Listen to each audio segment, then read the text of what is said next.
Allô les poussinots! Salut les poussinettes! Ici Richardson Zephyr. Oui, hein, bien sûr, parce que si vous avez cliqué sur cette vidéo, vous attendiez à voir Richardson Zephyr ou vous dites « Putain, il a changé Marc Dupré! » Bienvenue à Dingo pour les lingots, le podcast où j'aime recevoir des gens afin de découvrir leur art et de le partager avec vous, hein, connaître leur projet personnel, hein. On est un peu comme en secondaire 4 ou en secondaire 5 où on doit faire notre choix de cours et on ne sait pas quoi choisir. Eh bien, moi, je vous aide en disant des âneries. Aujourd'hui, je suis super content. Je suis charmé, enthousiasmé à l'idée de recevoir Michel-Olivier Girard. Richardson, je prends mon miroir, c'est ça qu'il faut dire. En tout cas, mon ricochet, moi aussi, je suis charmé, enchanté, séduit. Yes, séduit? Oh, oui, mais yes. Hein? On peut se rapprocher. Non, COVID. COVID. Vraiment content parce qu'on se connaît par les réseaux sociaux puis la télé, mais on a eu l'occasion de se croiser dernièrement sur un plateau puis j'ai vu à quel point tu étais un garçon sympathique et drôle. T'es très drôle. Ouais, t'as un sourire contagieux, un plaisir qui est contagieux. Donc, je suis ravi de te rencontrer et de discuter un peu avec toi. Ben, moi aussi, vraiment, je suis ravi. Richardson, tu me dis, écoute, je ressens la même chose pour toi, puis je pense que c'est pour ça que tu m'as invité. Ouais. Tu as senti qu'on ferait une équipe, puis ça me fait vraiment plaisir d'être là. La mayonnaise à poignet. Oui, puis là, ben, on fait quoi avec une mayonnaise? On fait des sandwichs aux œufs. Moi, là, quand tu fais Eddie Murphy, ça me fait capoter parce que, tu sais, je dirais pas mon âge. Ben oui, 49. Ah, on a des scoops! Je vais avoir 50.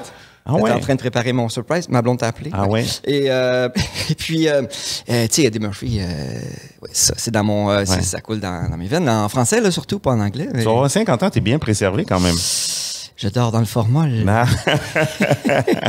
Non, oui, ben merci. Je sais pas quoi te dire, sinon que je suis chanceux. Ouais. Chanceux ou sûrement que t'es pas quelqu'un de très stressé, puis le stress, je pense, c'est la mère de toutes les maladies. Ouais, je dirais pas ça, moi, que je suis pas stressé. Ah ouais, t'es stressé? Ah ben, tu le caches bien. Oui, un peu stressé. Ouais, mais écoute... Ouais. OK. Donc, te présenter un peu pour ceux qui te découvrent. Michel-Olivier Girard, c'est un comédien de formation. Puis moi, j'ai pu voir que toi, tu as étudié à l'UQAM en interprétation, ouais. si je ne m'abuse, et également au Conservatoire d'art dramatique. Oui, puis je rentre à l'École nationale, là. Pour vrai? Non, oui, écoute, c'est très... Oui, double formation théâtre. Ben oui. Donc, un double comédien. Oui, je suis comment on dit ça? Surformé. Surformé. Fait que je suis un surcomédien, je pense pas, non. Mais non, en fait, l'histoire de ça, c'est que quand je voulais devenir comédien, je suis sorti du cégep. Puis là, j'ai fait mes auditions au conservatoire, à l'université, à l'École nationale. J'ai été refusé partout, sauf à l'université. Fait que j'ai fait le bac complet. Puis en sortant du bac, écoute, dans ce temps-là, on était 60 dans une classe. En tout cas, c'était une drôle de formation, je dirais, dans les années 90.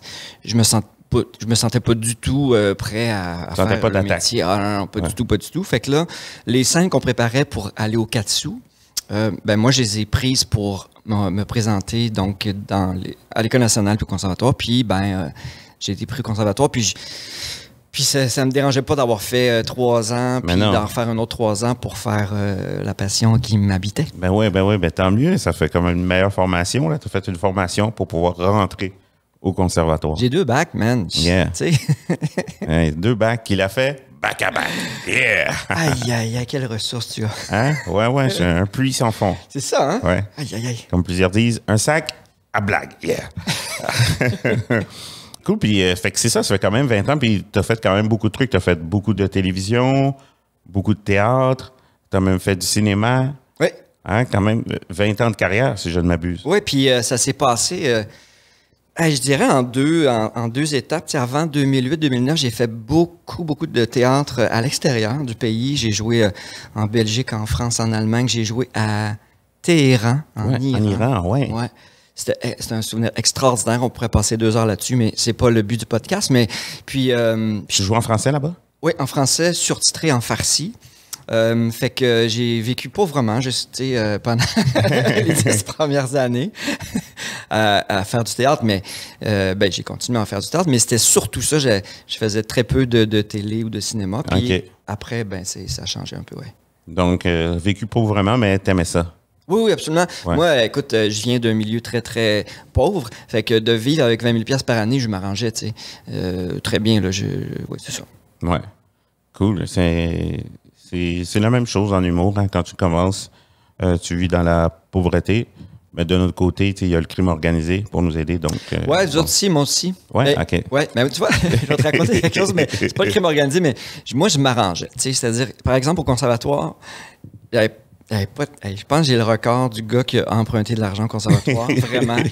Ça devrait porter mon nom, là. En tout cas. Et écoute, moi, la première année, je me rappelle que j'achetais des caisses de biscuits, des biscuits au beurre, là. Mettons 3 piastres, il y avait 12 paquets. Puis au conservatoire, j'ai vendu 1 pièce chaque pour faire un peu de sous. Et c'est vrai. Puis mes amis m'en achetaient. Puis j'ai réussi à survivre. Mais quand tu vendais tes biscuits, c'était-tu pour acheter les meilleurs biscuits ou genre payer l'électricité? Payer l'électricité, vraiment. Okay. Oui, mes frais de scolarité, vraiment. Oui, puis absolument. Ouais, c'est ça, ouais. Nice. Ouais. Donc, Harvey, bonjour aux compagnies. Le biscuit au beurre. Une petite commande. Yes.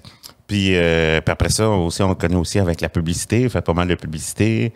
Quand même cool. Ouais, ben écoute, moi, la publicité, là, dans mon cheminement, ça a été très important. Pas parce que je gagne ma vie avec ça, oui, effectivement, mais pendant que je faisais du théâtre, là, j'ai passé des centaines d'auditions de publicité. Je suis pas le seul, là. Moi aussi, j'en ai passé pendant des années, au moins 50 par année. Là. Oui, c'est ça. Fait que ça te forme, tu sais. Au début, tu es stressé, même si c'est pour des biscuits au beurre. Tu arrives, puis tu sais. Mais à force d'en faire, le stress s'en va. Tu rentres dans une salle d'audition, puis après, ben, tu transfères ça dans les auditions plus sérieuses, là, plus pour des séries ou des. Puis je sais pas, ça a été une école pour moi de faire toutes ces auditions de publicité. Moi, ce que j'aime de faire des auditions pour la pub, ce que je conseille aux gens qui nous écoutent, c'est que ça nous fait rencontrer des réals. Fait que moi, j'y allais jamais pour avoir le rôle. C'est que tu rencontres des réalisateurs, puis à force d'en faire, tu deviens meilleur, plus à l'aise, puis eux autres, ils peuvent te proposer dans des séries après ça, parce qu'ils te connaissent, puis ils viennent à savoir comment te diriger ou avoir à te voir ou à te caster dans certains rôles. Ouais. Puis, ce que je retrouvais aussi dans ces auditions de publicité-là, c'est ce que j'ai découvert, en fait, c'est d'accepter d'être dans le moment présent, puis d'être dirigé par quelqu'un, puis de te virer sur une scène. Okay. Après ça, même dans le métier, tu tournes une série, OK, maintenant, fais-moi là plus comme ça. Fait que, apprendre à être disponible, tu apprends ça aussi en faisant des centaines de... Accepter à être dirigé par quelqu'un, c'est quand même une phrase intéressante. Ouais. Parce qu'au début, il y a comme un apprentissage. Ben, tu sais, moi, je me rappelle les premières auditions, tu apprends ton texte, là, même si tu as 8 lignes, 4 lignes, là. Puis là, tu t'en vas dans une boîte, puis tu veux faire ça, là. Puis là, tout à coup, le réalisateur, il fait « Ouais, non, telle affaire. » Puis là, tu es tellement stressé. Apprendre la détente aussi, c'est pas rien. Puis, ben, c'est tout cet apprentissage-là. La détente, c'est tellement important. Puis là, dans les auditions, tu es tout stressé. Puis là, plus tu en fais, plus tu fais « OK, gars, surtout là, ça, c'est pour encore, je sais pas moi, un biscuit soda. Hey, aucun stress, là, j'y vais. » Puis là, tout à coup, tu te rends compte que, tu y vas sans stress, puis tout à coup, tu es meilleur. Puis là, tu te rends compte que, oui, c'est parce que je m'en fous. Ouais. Après, tu vas faire une audition de série ou de cinéma. Pas que tu t'en fous, mais tu relativises tout ça, puis tu te rends disponible, détendu, puis tu es ouvert à des propositions. Puis tu acceptes les propositions différentes qui sont données. Tu dis pas comme non, c'est comme ça que j'ai appris le texte. Va te faire foutre. Exactement ce que je disais au début. Toi avec, non? Ouais. Il y a des biscuits au bar! C'est ça que je veux! Ferme ta gueule! Yes. Puis aussi, je suis content de t'avoir aujourd'hui parce que je sais que tu as un projet spécial qui est pas ce que tu fais habituellement. Donc, il n'y a rien à voir avec le théâtre ou la télé, le cinéma. Ouais. Donc, je ne sais pas si tu es à l'aise de vous en parler aujourd'hui. Non? Ben oui. Okay. Mais moi, ça me permet quand même de te dire que tu sais, c'est vrai que je suis comédien, mais j'ai toujours fait 1000 affaires. Ouais. Tu sais, je me suis jamais contenté de penser que je faisais une affaire puis que j'allais attendre après, je sais pas qui quoi. Le Messie. Pour le Messie. Existe-t-il dans le métier? Comment s'appelle-t-il? C'est ce que nous saurons après la pause. Mais sérieusement, tu sais, puis moi, j'ai enseigné le tennis longtemps, jusqu'à il y a une couple d'années quand même, peut-être 5-6 ans. Ouais. Mais, c'est ça. J'étais comédien, mais je continuais à enseigner le tennis. J'ai fait des ateliers de théâtre dans les cégeps aussi, en parascolaire, pendant 7 ans. Je développe ma voix. Je coach aussi des acteurs. Je fais plein d'affaires parce que c'est peut-être l'insécurité qui fait ça, je sais pas. Mais je veux jamais m'asseoir sur mon steak faire une affaire. Puis c'est ce qui m'a peut-être amené à faire cette nouvelle chose. Mais oui. Je te comprends, moi aussi, je suis multidisciplinaire. C'est le fun d'avoir plusieurs chapeaux. Ouais. Surtout qu'il arrive des trucs comme la pandémie, mais t'es pas bien pris, tu peux toujours faire d'autres choses. Puis donc, t'es coach de tennis? Ouais. Ouais, j'ai fait ça pendant 20 ans. Parce que moi, je suis à chier, tu peux m'apprendre, genre. Ouais. Nice. Ouais. Cool. Ouais. Et en plus, je suis bon. Je pense que je suis un bon prof. Ah ouais? Écoute, c'est drôle parce que j'ai vu des milliers de personnes dans ma vie au Parc Jarry. J'enseignais au Centre de tennis du Canada. Puis, je pense que j'étais un bon prof. Ouais. Je pense que au Centre du tennis du Canada. Ben, c'est comme ça que ça s'appelle maintenant, ouais. Le centre, avec, La ST Canada. DC. Exact! C'est ça. Puis t'es quelqu'un aussi qui aime les gadgets, toi? Non? Oui, on peut dire ça, oui. Oh, ouais. Oui, comme là. Moi, ton micro, il me fait capoter. Ouais. Qu'est-ce que tu veux dire par gadget? Oui, j'aime tout, ouais. Ouais. Mais il me semble, là, quand je t'ai vu, t'aimes les gadgets, non? Oui. J'aime. Tu vois, je viens de voir l'appareil photo. On est filmé? Je fais de la photo aussi. J'aime faire plein d'affaires. Ouais. Donc, là, on me rapproche. Je veux que tu me parles un peu de ton nouveau projet spécial, là, qui est un peu à l'extérieur des activités habituelles. On va dire ça, ouais. Ouais. Donc, je le dis ou tu vas le dire? Ça, moi. T'aimes garder le suspense, hein? Non, écoute. On va passer. Écoute, non, parlons-en. Moi, Marc Dupré, je l'aime. C'est pas vrai. Je peux faire comme lui. Non. Mais je l'aime, hein? Bonjour, Marc, en passant. C'est mon pote. Ben, je parle de Marc Dupré parce que lui-même a sorti un alcool, puis attendez. Et là, toi, t'as sorti une alcool. T'es en train. Une ou un alcool? Je dirais un. Un alcool, ouais. Ouais. Richardson. Ouais. Un alcool. Ouais. OK. Merci. Ça va peut-être couper, ça? Non. Non, mais c'est le fun. C'est une folie. Le point de départ, écoute, je te montre ça ou bien je t'en parle? Comment qu'on fait ça? Montre-nous nez. Montre-nous les? Montre-nous nez. Ça, c'est-tu du créole? Montre-nous nez. C'est ça? Montre-moi. Montre-moi. OK. Alors... Ça s'appelle Acolyte. Ça s'appelle Acolyte. J'ai mon chandail. C'est la petite boîte. Tiens, je te l'offre. Pour vrai? C'est pour toi. Et j'espère qu'on a des petits verres. Ah, ils sont de l'autre côté. Il y a des petites tasses brunes ou comme, je sais pas, des beaux petits verres transparents. Ah oui, il y a des petits verres ici. Alors, Charles qui est avec nous, Chuck, pas dans une tasse notre orange. réal aujourd'hui va venir nous apporter des verres. Tu as quelque chose de transparent, parce que c'est tellement beau. L'autre bord... Peux-tu aller en chercher? Ouais, OK, parfait. Tu une pause, on continue? On continue, mais on continue. Écoute, voilà, la chose, c'est un rhum. Wow. Je te dis pas à quoi. OK. Ah non, OK. Non, tu vas y goûter.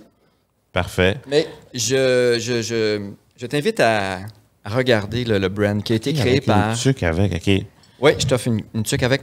Donc, Acolyte, il y a des lignes conçues par, embouteillées par, appartient à et entamées par, partagées avec. OK, il y a plusieurs lignes, puis il y a un petit crayon qui vient avec la bouteille pour qu'on puisse écrire. Exactement, avec tes acolytes de cette bouteille, si tu veux. Les acolytes de cette bouteille. Ouais. Oh boy, OK. Ah, puis c'est écrit, c'est à quoi? Donc, ben dis-le pas. Ouais, mais tu vas le deviner facilement. Mais quand même, je t'invite à admirer la marque, le brand qui a été créé par Reting. Reting, c'est une agence publicitaire, je vous cacherai pas, qui est derrière AEW au Québec et au Canada, et qui a fait mon brand aussi. Ils ont fait un travail admirable. Je les en remercierai jamais assez. Reting. Alex, Karine, donc, Nicolas, ils ont repensé. Yann. Karine. Karine Doucet. Écoute, c'est des gens que je nomme qui travaillent chez Riting, qui ont travaillé au projet de Acolyte. OK. Et tout le monde voit en ce moment quand moi je suis à chier pour ouvrir une bouteille. Ouais, c'est vraiment pas habile. Non. Prends ton temps, mais là, il travaille puis il casse. Et donc c'était donc l'idée d'Acolyte, donc avec qui tu vas partager ce moment, cette bouteille. Okay. Vous allez pouvoir écrire vos noms et garder cette bouteille. Moi, quand j'étais à l'université, je mettais une chandelle sur une bouteille de vin que j'avais bu avec des camarades, mais je pouvais pas écrire mon nom. Fait que là, ça, tu m'as donné, là. Je te la donne. OK. Fait que je me marque, j'écris mon nom. Oui. Live. C'est quand même cool. Ça s'écrit, oui, ça écrit bien. Ouais, ça écrit bien. C'est carré. Donc, entamé par Rich et Michel. Yes. Puis tu vois qu'il y a un petit collant orange sur la bouteille. Ouais. Raisin, connais-tu ça? Non, pas du tout. Ouais. Chris? Oui. Tu connais ça, hein? Oui, au raisin, en fait. Au raisin. Je dois t'avouer que non. C'est R, accent aigu, Z-I-N. Alors ça, c'est une... raisin, OK. Ouais, ils font de l'importation de vin. OK. Si tu fais à la SAQ, tu sais pas quoi prendre. Check le logo raisin, tu te trompes pas. Donc c'est une bonne pastille. C'est une excellente pastille. Okay, c'est une pastille ou un distributeur? C'est un distributeur. Un représentant, si tu veux. OK. Et voilà. OK. Wow, ben ça sent bon déjà. Oui. Qu'est-ce que ça sent, Rich? Attends, je vais te passer ton verre. Oh my God. Tu veux pas goûter, Chuck? Mais voyons donc, ça n'a pas de bon sens. Oui, mais ça me ferait plaisir. On y sert-tu un petit verre aussi à notre camarade? C'est gentil, merci. Oui. À notre réalisateur. Donc, désolé si les images deviennent floues. All right. Colin. T'es beaucoup plus généreux avec lui. Une belle robe. Ouais, ben... En tout cas, non, on se resservira, hein? Ouais, c'est ça. Nous... Tu veux le garder pour ce soir? Ouais, ben non, c'est que, tu sais, après l'enregistrement, mais là, vu que... Ben oui. Tu disais que ça sentait bon, il me semble, c'est ça que tu as dit. Ouais, ça sent très bon. Wow. Ben, je sais déjà c'est quoi, ça sent comme la vanille, mais ça sent vraiment la racinette. Root beer, racinette, oui. Mais quelle idée de génie. Goûtez-moi ça. Oh, wow. Seigneur. Wow. Ça n'a pas de bon sens. C'est vraiment bon. Pour vrai. OK, c'est du rhum à la root beer. Ouais. Mais voyons donc. Mais quelle bonne idée. Mais c'est dangereux, ça se boit... Ça se voit bien, hein? Je suis pas tant fan de rhum, puis même moi, je peux dire j'aime ça. Ouais. Sérieusement, ça goûte la racinette, j'aime ça, puis je le recommanderais pour les gens qui n'aiment pas le rhum en soi. Bon. Mais ça se boit tout seul, c'est vraiment doux en plus. C'est doux, effectivement. C'est pas trop sucré, c'est pas sucré. Ben, ça a été un des... je voulais pas que ce soit trop sucré, parce que, tu sais, un alcool trop sucré... T'en prends un verre, puis c'est souvent les alcools aromatisés, souvent ça devient comme une liqueur, c'est plus... Wow! Mais bravo, bien joué! Bien joué! Mais voyons donc, moi je vais faire des recettes avec ça. Oui, ben écoute, notre recette de base, là, c'est... on a essayé ça, c'est formidable. Je salue Stéphano, on a fait ça à son restaurant. Donc, un once et demi de ça, un once de jus de lime, soda de gingembre, petite menthe, c'est fabuleux. Wow. Fait que oui, ça se boit tout seul, vraiment. C'est drôle parce que, tu sais, le rhum, il y a eu toute la vague du gin. Oui, du gin. En fait, il y en a pour Pierre, Paul, Jean, Jacques, Marie, Lucie et Mathieu. Exact. Ouais. Puis, avant que cette vague arrive, le gin, c'était lourd, Puis là, le rhum, moi, dans mon esprit, on n'en a pas encore Oui, il y en a quelques-uns là, quand même qui sont apparus, mais cette vague-là n'est pas encore arrivée. Puis, tu disais, c'est donc bien doux. Puis le souvenir qu'on a, ou quand on va à Cuba, tu prends un rhum, puis ça surprend. Là, on a créé un rhum aromatisé et qui est agréable à boire chez nous. Voilà. Santé. Wow. Puis, mais toi, t'étais-tu à la base un amateur de rhum? Ou tu t'es dit, comme tout le monde fait du gin, on va faire d'autres choses? Moi, là, écoute, deux chemins. Attends, je te parle de deux affaires. Ouais. Premièrement, parce que tous les chemins, même si tu dis deux chemins, tous les chemins mènent à Rome. Mènent au rhum. Écoute, d'une part, moi, cette vague de gin-là m'a comme impressionné, des gins québécois. Fait il y a quelque chose qui me tentait là-dedans. Et ça, c'est québécois? Yes. Ouais, OK. Je dirais même oui. Ouais. Yes, oui. Donc, tu es québécois. Girard, c'est québécois. Oui, c'est québécois, oui. Descendance québécoise. OK. Et puis, il y a 2 ans, en 2019, moi, je porte-parole des grands frères et grandes sœurs de Montréal. OK. Tu connais ça? Ouais. Et je ne saurais vous dire à quel point c'est important dans la vie de jeunes. Ça a été super important pour moi. À partir de 8 ans, j'ai eu un grand frère. Je pense que j'en parle depuis quelques années, mais je le répète à chaque fois que je peux. Puis, si ça vous tente de vous impliquer dans la vie d'un jeune, je vous invite à visiter gfgsmtl. Tu vas l'écrire, hein? Oui, c'est ça, le site des grands frères Grands Sœurs de Montréal, parce que ça fait vraiment une grande différence dans la vie des enfants. Donc, en 2019, on a fait un événement de mixologie. C'était un concours. On a demandé à 6 personnalités de créer un drink. Moi, je suis parti avec l'idée de le faire avec du sirop de root beer. On sait pourquoi. Pour l'amour des burgers que j'ai. Et je suis allé m'installer au bar 132 Vintage sur Fleury, proche de chez nous, Fleury-Ouest. Je salue Jean-Max et Jonathan. Je suis allé m'asseoir là avec des amis. Et puis Martin, pour ne pas le nommer, puis Sébastien. Boy, man, j'ai pas de mémoire, on dirait. Salut les boys. On s'est assis une couple d'heures, on a fait des recherches. Mais rapidement, rhum et sirop de root beer, c'était un mix extraordinaire. Fait que j'ai fait mon cocktail et j'ai affronté Marianne Saint-Gelais. J'ai gagné le concours. OK. Le jury a décidé que mon drink, c'était le meilleur de la soirée. C'était délicieux. Fait que ça, c'est resté dans ma tête. T'sais. L'année d'après, l'affaire des gins, ça me tentait de me lancer là-dedans. Puis mon voisin, Christian Beltrami, avec qui je fais... je t'ai pas dit ça tantôt que je faisais plein d'affaires, mais j'ai aussi réalisé un balado qui s'appelle Hors Champ, qui est sur audio de Radio-Canada. C'est des nouvelles littéraires, avec mon ami Christian Beltrami. Donc, c'est mon voisin, puis ensemble, on tripe sur plein d'affaires, on part plein de trucs, puis un moment donné, on parle d'alcool. Je fais, moi, peut-être j'aimerais ça. Puis il dit, il dit, oui, tu devrais lancer une bouteille, ça marcherait, tu sais. Ouais, ça me trotte dans la tête, puis tout. Au départ, j'allais faire un gin. Puis, effectivement, tu l'as dit, là, Paul, Pierre, puis Plamondon, il y en a pour tout le monde. Fait que rapidement, je fais, non, on change le target. Au lieu de faire un gin, on va faire un rhum. Puis, tu vois, Christian, mon ami, il est justement, lui, il est branché partout, qu'est-ce qui se passe dans le monde. Puis, il dit, le rhum, ça s'en vient. Tu sais, le gin, il y a une mode, mais là, le rhum s'en vient. Puis, OK, on a planché sur différentes recettes. On a essayé beaucoup d'affaires. Pour arriver à ça, tu sais pas si tu as goûté la cardamome. Je t'invite à regoûter. Ouais. Non, fais pas semblant. Regoute et pense à la cardamome. Pas de cannelle. Bon.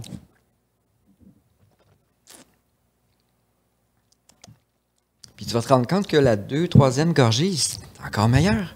Mais il est vraiment délicieux. Je dis pas ça parce qu'on est comme sous pellicule puis tu es devant moi. Mais pour vrai, ça se boit tout seul. Ça se boit vraiment bien, hein? Ouais. Fait que donc, on a fait... Poivre de la Jamaïque. Oui, poivre de la Jamaïque aussi. On a fait beaucoup de recherches pour la recette. Puis là, là, toi, tu pars un rhum, tu sais, puis ceux qui veulent se partir en business de faire de l'alcool, tu sais, c'est quoi les étapes? Hein? Tu dis, on va faire du rhum, puis là... That's it, man. Tu fais ta recette. Mets ça dans des bouteilles dans ton garage. Ouais. Puis là, tu pognes ton char, puis tu t'envoies à la SAQ du quartier, puis tu lui donnes tes bouteilles. Ouais. Ah, facile quand même. Facile! Fais-moi de Murphy. Vas-y. OK, ben... ça se fait un clin d'œil, hein? Et le tour est joué, hein? Puis OK, je peux me balancer. Ben oui. Je vais être hors focus. Non, mais écoute, non, c'est pas facile. C'est pas quelque chose de facile. Ça prend du temps. C'est sûr, ça prend des sous, ça prend des ressources, ça prend des contacts. Des contacts. Tu sais, moi, la première... Au-delà des sous, là, je parle juste pour, grossièrement, la chaîne d'opération. Pour faire ton rhum, toi, tu t'es associé genre avec une distillerie? Oui, Blue Pearl, je les salue encore. Je salue plein de monde. J'aime ça, saluer les gens. Blue Pearl, Francis, Jonathan. Blue Pearl, ils sont derrière le gin bleu royal et le jardin verdé, 2 gins vraiment excellents. Fait que tu vas les voir, tu dis, bon, ça, c'est ma recette. Voulez-vous faire ça avec moi? Les autres font comme, ah oui, donc. Écoute, j'ai d'abord parlé à Geneviève Laforêt, qui est comme responsable il y a une association des distilleries au Québec, puis Je saurais pas dire exactement son poste, mais c'est une des responsables. Okay. Et elle m'a comme pisté, puis elle a dit appelle Francis, et tu vas bien t'entendre avec lui. Puis effectivement, Francis, 29 ans, défenseur de porte. Oui, donc. Salut Francis. Jonathan aussi. Est-ce que tout le monde fait ça quand ils sont en entrevue? Salut les gens. Salut les gens. Ouais. Tu es celui qui est le record de tous les podcasts qu'on fait ici quand même. Et il n'y a rien de mal à ça. J'aimerais saluer mes enfants, Raphaël, Frédéric, Clara. Bonjour, Raphaël, Frédéric et Clara. Ils t'aiment tellement. Tu sais qui t'aime, hein, Richardson? Ben, tu me l'as dit. Ben, ouais. J'ai bien hâte peut-être de les rencontrer un jour. OK. Ce soir? Okay. Et donc, je parle à Francis au téléphone et ça clique. On se rencontre, je lui parle de mon projet. Puis, en parlant de mon projet, pour lui, mon projet, il est porteur. Okay. Puis, il y a de la place pour moi. Fait que, bing bang, bonsoir, c'est comme ça que ça a fonctionné. Je pense que si j'étais arrivé avec un projet mettons, de whisky vieilli 20 ans, etc., peut-être qu'il m'aurait dit non. Ou de quoi d'autre là, qui se boit pas. Je veux faire une grappa. Ouais, check. Des trucs à la réglisse noire, je sais pas. Ouais, mettons, une grappa à réglisse noire, peut-être qu'il aurait fait. Date et réglisse. Date et réglisse. Ouais. Fait que il reste Krispies. Mais, tu sais, peut-être qu'il aurait fait. Vodka ou Rice Krispies, that's it. mais non, il a aimé mon projet. On s'est assis, puis là, tu vois, j'ai un peu la tête penchée, mon fil est poigné dans ma chaise. Fait que je vais me replacer. Ah oui. Ouais, c'est ça, parce que donc, la première étape, replacer le fil. La distillation, la distillerie. Après ça, ben, un coup que c'est embouteillé pour mettre ça en marché. Mais le brand, c'est important à Richardson. Ouais. Fait que même le brand, on s'est penché là-dessus avant que je rencontre la distillerie. Okay. Il y a beaucoup d'étapes, là, même si on est quand même allé vite. Mm-hmm. Mais il y a beaucoup d'étapes. Puis après ça, oui, la distillerie, on s'assoit, on fait des tests. Il y a Alexis là-bas, que je salue, qui fait des recettes aussi. Il m'arrive avec, OK, voici différents rhums. OK, après ça, on ajoute... tu sais, je vous cacherai pas comme année, on essayait avec du sirop d'amande. C'était délicieux. Mais à un moment donné, je prends une gorgée, je fais, ça goûte l'amaretto. On aurait dit de l'amaretto, vraiment. Fait qu'on a fait, OK, là, on va mettre ça de côté, ça marche pas. Il y avait plein d'affaires qui fonctionnaient bien aussi. Mais là, comme ça, c'est parfait, là. Ben, moi, je l'aime vraiment. Parce que le sirop d'amande aussi, ça devait être un peu plus sucré. Oui, non, c'était vraiment sucré. Puis ça aurait été un bon digestif. Mais, ouais, c'est ça.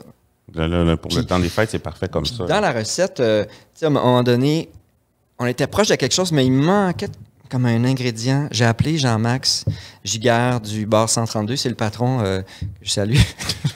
Puis, tu sais, au téléphone, il m'a dit essaye avec ça. Fait que là, je fais Jean-Max, ça te tente-tu de venir avec moi lundi à la distillerie, là, on va goûter à tout ça. Puis, tu sais, je veux que ce soit béton. Jean-Max, il faut savoir que c'est un boss donc d'un bar, mais je savais pas, moi, en lui parlant, c'est un amateur de rhum. Il y a à peu près 120 bouteilles de rhum chez eux. Fait que je suis bien tombé.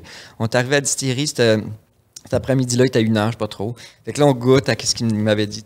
Puis là, Mané, on fait, on mixe ces deux-là ensemble. C'était quoi déjà? Cardamome et l'autre. En tout cas, on mixe, on goûte, on fait, c'est ça. Là, la recette, on l'avait. Là. Puis on a joué peut-être avec les pourcentages pour que ce soit plus ou moins sucré, etc. Mais fait que c'était un beau moment. Je vais m'en rappeler toute ma vie. Puis donc, c'est comme ça qu'on a trouvé la recette. Good. Rappelez toute ta vie, donc vous n'aviez pas trop bu en plus dans les dégustations. Non, ben, on crache. Ah oui, parce qu'on goûte beaucoup. Fait qu'on recrache. Des fois, quand on a trouvé, on avale, on fait OK, non, ça, c'est ça. Quand même, on se permet. Voilà. Ouais, je sais pas si je pourrais être un bon goûteur, cracher. C'est moralement. C'est difficile. Ouais. Fait que après ça, puis là, ça va être disponible où? Ben, à un seul endroit, au Québec. Monopole. Au dépanneur sous maçon. Dépanneur, à la Société des alcools du Québec, donc à la SAQ, qui sont déjà... Là, on est quelle date? On va couper ça au montage. On est quelle date? Ben, on fait semblant qu'on est en décembre, c'est ça? Non. Non, en fait, on fait semblant qu'il est sorti. Tu vas le sortir quand ça va être sorti? Ouais, ça, je sais pas. Puis surtout, demander à un travailleur autonome quelle date on est. Parfait. C'est comme demander à un enfant maternel. Je vais te répondre. Reprends-moi ça. On va faire semblant qu'il est sorti. OK. Puis là, on peut le trouver où? Sur Masson. Je fais une blague sur quelque chose qui va être coupé, c'est extraordinaire. OK, ben moi, j'aurais pas coupé ça. Là. Moi, c'est non? Ben, pour vrai? Il n'y a pas matière. Pour moi, c'est assez authentique. On n'a rien dit de... C'est tout bon. Terrible. Okay. On n'a rien dit de terrible. Parce que les gens veulent la vérité, la sincérité. Écoute, la vérité... Les gens, voir des gens faillibles, hein, les gens aiment ça quand tu tombes, de voir est-ce qu'ils sont capables de se relever. Parce que l'Amérique n'a pas été... Personne. T'es sûr ce soir, t'es pas disponible? Hein? Ce soir? Pour souper? Ouais. Ce soir, je suis pas disponible parce que j'ai une bataille au métro Berry. Mais... c'est pas vrai. Non, mais par exemple, bientôt, oui. Ce serait cool. Hey, ça serait une surprise pour mes enfants. C'est la fête à Raphaël le 2 décembre. Ça serait 2 décembre? Malade. Le 2 décembre. Je sais que le 3 décembre, ça se peut. Le 2... Puis à un moment donné, coucou! Hey, on s'en repart. Hey, ça serait... je te payerais, là. Ouais. Une bouteille de rhum. paye-moi pas, mais... Hey, tu mangerais bien. 3 décembre, ça se peut. 3 décembre, ça se peut. Okay. 2... Ça serait malade. OK, si ça se passe, je sais pas, je fais une vidéo. En tout cas, on va en reparler sur les réseaux, c'est sûr. Mais ce que je voulais te dire, c'est que tu me demandais, il n'y a pas longtemps, où est-ce qu'on peut trouver ça? Ouais. On peut... Alors, c'est disponible à la SAQ de votre quartier, SAQ.com aussi. Fait qu'on peut pas aller dans les dépanneurs ou les pharmacies? Non. Station-service? Non. OK. Donc, Distillerie Blooper, tu peux l'acheter. Distillerie Blooper. Oui, dans Hochelaga. Mais c'est mieux à la SAQ. Puis comment ça marche les deals avec la SAQ? Là? Qu'est-ce que tu peux dire? Comme tu t'appelles à la SAQ, tu vas sur le site Internet comme « Yo, j'ai un produit. » Yo! Yo, les gars! Hey, les gars! J'ai un produit. Les gars! J'aimerais ça faire des muffins. Je pense que je suis pas capable, mais... Les mecs! Je vous dis, ces trucs-là, c'est de la bombe! C'est de la bombe! Je suis content que tu l'aimes. C'est quoi la question? Je me demandais, moi, je veux surtout comme ceux qui se posent la question comment ça marche. C'est comme, vous avez inventé le produit, vous avez trouvé la recette, on a fait le branding. C'est que tu vas sur Internet, tu écris un email comme à SAQ. Au président. Au président? OK. Non. Tu l'amènes une game de tennis, si je gagne. Ça passe. Oui, je l'ai battu. Non, c'est que c'est sûr que la distillerie m'a beaucoup aidé dans ce sens-là. Ils sont en lien avec la SAQ. Bonjour, on a un nouveau produit. Ça facilite les contacts. OK, les autres sont déjà... Oui, c'est ça. Fait que tu t'inscris. Après ça, tu présentes ton produit. Je me rappelle, on a fait un Zoom avec les représentants de la SAQ pour parler de moi, qui suis, du rhum. Il y avait déjà comme un sample qu'on appelle en chinois. Un échantillon. Un échantillon. Puis il était à 9 h le matin, puis il goûtait. Puis il disait « My God, c'est donc bien bon. » Oui, ça n'a pas rapport. C'est vraiment bon. Là. C'est vraiment pas parce que tu es devant moi. Ouais, hein? Puis qu'on est des chums. C'est vraiment... Je suis vraiment surpris, tu sais. OK. T'es surpris parce que tu t'attendais pas là, à la qualité non, mais tu sais, le rhum, c'est quand même costaud. C'est comme... puis... Mais là, c'est vraiment comme un rhum à la racitette. Fait que c'est vraiment une extrême douceur. Oui. C'est agréable. C'est ça qui est le fun. Il y a une affaire aussi, c'est qu'il est à 35 d'alcool. Ça peut être un danger, oui. Un danger. Parce qu'on ne sent pas tant que ça. Oui, mais en même temps, c'est pas un 45 dans le sens que tu cales 2 shooters. Je ne suis pas en train de... J'invite pas les gens à caler. Je tiens à dire ça. On boit raisonnablement. Mais non, mais je tenais à ce que ce soit 35 %. Même au début, on visait 30. Puis on a fait 35, ça a de l'allure.